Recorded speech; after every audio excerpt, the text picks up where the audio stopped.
સો કેમ છો વિદ્યાર્થી મિત્રો? તો આજે આપણે જોઈશું અત્યારે જે 8 તારીખે શનિવારે ટાટ હાયર સેકન્ડરીની પરીક્ષા થવાની છે તેમાં પેપર સ્ટાઇલ શું રહેશે.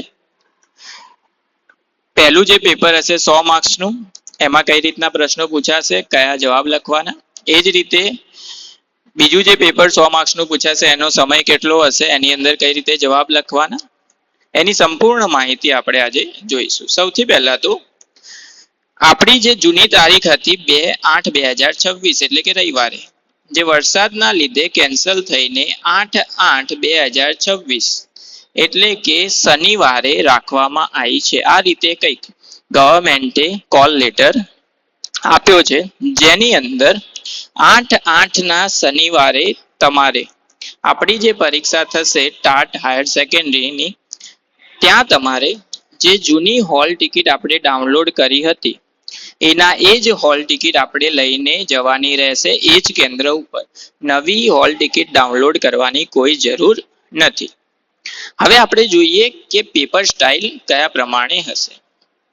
તો ઉચ્ચતર માધ્યમિકના વિભાગમાં પહેલું જે પેપર હશે એ કેટલા માર્ક્સનું હશે? સૌથી પહેલા તો 100 માર્ક્સનું હશે ગુજરાતી માધ્યમ માટે.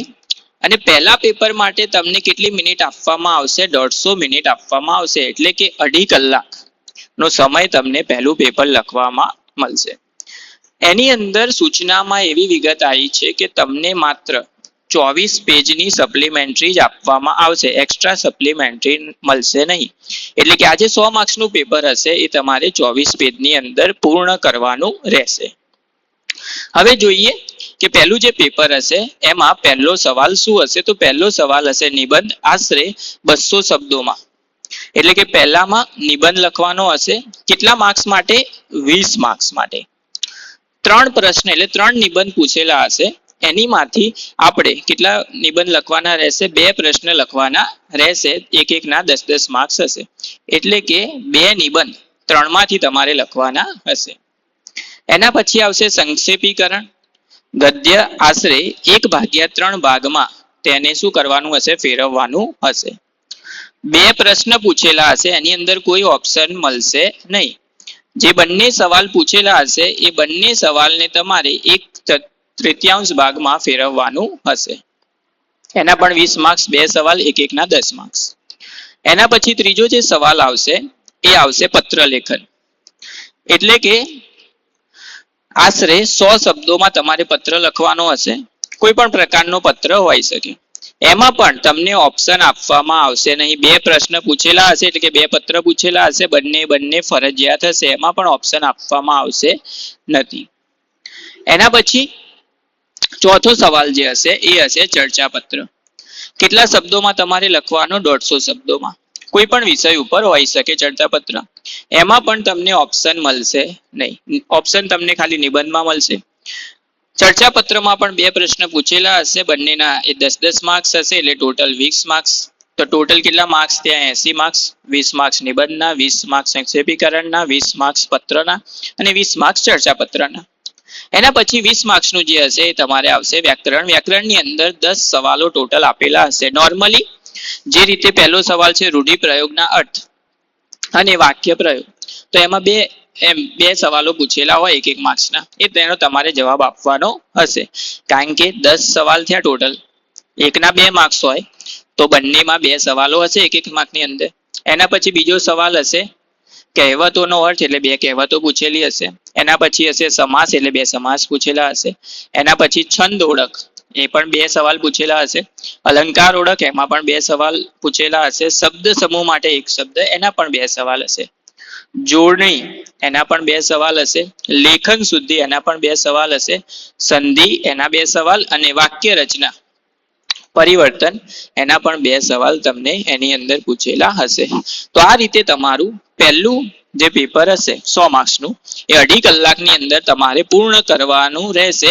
કેટલા પેજની અંદર? 24 પેજની અંદર. આ બધી વસ્તુ તમારે શેની અંદર સમાવવાની? 24 પેજની અંદર સમાઈ દેવાની રહેશે. એક્સ્ટ્રા કોઈ સપ્લિમેન્ટરી આપવામાં આવશે નહીં.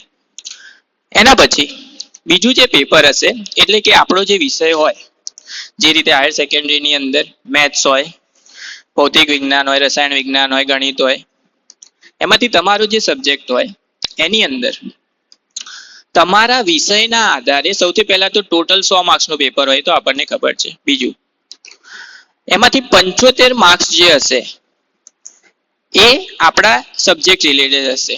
એટલે કે ગણિત હોય તો ગણિતની અંદર ધોરણ 11-12ની જે ચોપડી છે ગણિતની, એના આધારે 75 માર્ક્સના સવાલો તમને પૂછેલા હશે. અને બાકીના જે 25 માર્ક્સના સવાલો હશે એ શેની અંદરથી હશે? વિષય વસ્તુની અંદર. આપણે જ્યારે બીએડ કરતા હતા ત્યારે વિષય વસ્તુ એટલે કે ગણિત અને વિજ્ઞાન જે હોય એ અલગ અલગ જગ્યાએ કઈ રીતે ઉપયોગમાં લેવાતું હોય એ ટાઈપના વિષય વસ્તુની અંદર સવાલો પૂછાતા હોય છે. બીજા પેપરની અંદર આપણને કેટલો ટાઈમ આપવામાં આવશે? 180 મિનિટ એટલે કે 3 કલાકનો ટાઈમ આપવામાં આવશે.